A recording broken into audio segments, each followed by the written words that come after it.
Question de FKS-BDY. Bonsoir, pouvez-vous donner votre avis sur les conditions de travail des policiers? Baisse d'effectifs, baisse des moyens, fermeture de certains commissariats, et pourquoi l'abandon des territoires aux gendarmes? Merci. Ah, alors ça, le problème entre police et gendarmerie, je vais éviter quand même parce que c'est un sujet délicat. Pour ceux qui ne le sauraient pas, la police relevait traditionnellement du ministère de l'Intérieur. Les gendarmes relèvent traditionnellement du ministère de la Défense. D'ailleurs, les gendarmes, ce sont les gens plus loin d'armes, hein, en français. Donc des gens qui portent des armes. Si je comprends bien cet interlocuteur, cet internaute et policier, moi je dois avouer, et je dis pas ça pour lui passer la main dans le dos, mais je dois avouer que c'est un métier très très très très difficile. Le métier de policier actuellement est un métier... il y a beaucoup de métiers qui pâtissent de la situation. Mais celui-là, il est quand même particulièrement gratiné. Parce que moi, je vois, j'ai des amis policiers. Ça m'est arrivé d'aller une fois ou deux dans un commissariat de police, parce que j'avais eu un petit, je sais pas, on m'avait volé un truc. Enfin, c'est quand même, d'abord, c'est le tonneau des Danaïdes, c'est-à-dire en permanence, recevoir un petit peu tous les problèmes de la société.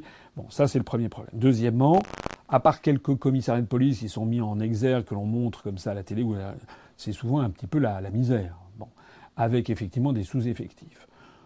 Troisièmement, il y a combien de policiers qui se plaignent d'arrêter parfois tel ou tel délinquant, et puis une semaine après, il le revoit dans la rue parce qu'il a été relâché par le juge. Voilà, ça c'est pas possible.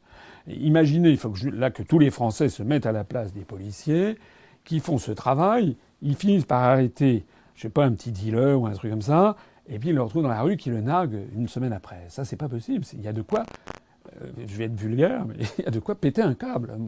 Donc moi je suis assez admiratif, il faut absolument que les forces de police, d'abord elles aient beaucoup de sang-froid, beaucoup de professionnalisme, mais aussi il faut quand même que l'État... ça serait facile pour moi de dire il faut remettre de l'argent, mais c'est vrai. D'abord, c'est vrai. Mais il n'y a pas que ça. Il faut d'abord rendre à l'État son autorité. Voilà. Il faut restaurer l'autorité de l'État.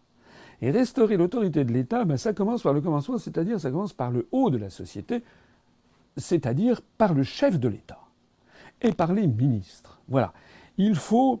De Gaulle avait toujours ce propos, il voulait restaurer l'autorité de l'État. J'ai déjà eu l'occasion de le dire, autorité, c'est un mot qui vient du latin auctoritas, c'est un peu la même racine que auctor qui a donné l'auteur. On ne peut pas avoir d'autorité si on n'est pas l'auteur de ses propres décisions. Pourquoi, par exemple, De Gaulle avait-il de l'autorité naturelle? C'est parce que lorsque tout le monde écoutait Charles de Gaulle dans ses conférences de presse, on savait que c'était lui le patron, parce qu'il en avait la carrure, il en avait la capacité intellectuelle, il en avait la capacité conceptuelle, et puis il en avait la moralité. Tout le monde sait qu'à l'Élysée, il payait lui-même son propre courrier avec ses timbres. Voilà. Et donc il avait acquis une stature, on respectait. À partir du moment où on respecte le chef de l'État, qu'il choisit des ministres qui sont respectables, que les ministres choisissent des directeurs d'administration qui sont respectables, petit à petit, c'est toute la société qui se met à respecter. Monsieur Hollande n'est pas l'auteur de ces politiques. On voit bien que sur tous les sujets, il n'est que le factotum, le missi dominici d'une oligarchie qui lui dit ça, ça, ça, ça et ça. Alors il obéit, voilà, il est là, il fait la politique des États-Unis en Syrie, en Ukraine. Est-ce que j'ai bien fait? C'est comme, écoutez, c'était cette allégorie de la première fois qu'il vient d'être élu, vous vous rappelez, il va à Camp David, il voit Obama, et puis il était là, lever le doigt pour demander s'il avait le droit d'aller faire pipi. Puis il y avait Obama qui lui mettait la papate, bon, voilà. Alors à partir du moment où vous avez le chef de l'État qui déjà est comme ça, qui se prend des 5-7 crapuleux pour aller chez sa maîtresse sur son scooter, quand on voit des ministres, qu'il y en a qui ils ont des prurites parce que au moment de payer les impôts, ça leur fait mal partout. Je pense à Monsieur Thévenoud ou un autre là qui faisait des conférences contre la lutte, la fraude fiscale, alors qu'il avait planqué, je pense ici à Monsieur Cahuzac, qu'il avait planqué de l'argent sur des comptes en Suisse. C'est toute une société qui dégringole. Il n'y a pas d'autorité, il n'y a pas de moralité, c'est la corruption généralisée. Comment voulez-vous que lorsque vous êtes voilà, un Français dans la rue, un Français normal, si je veux dire, a fortiori, si vous êtes dans un milieu défavorisé où vous avez peu d'argent, vous vous dites, tout est permis dans cette société, hein. Donc, je ne botte pas en touche. Il faudra redonner, et je pense aussi aux militaires, la situation de l'armée mériterait aussi un roman.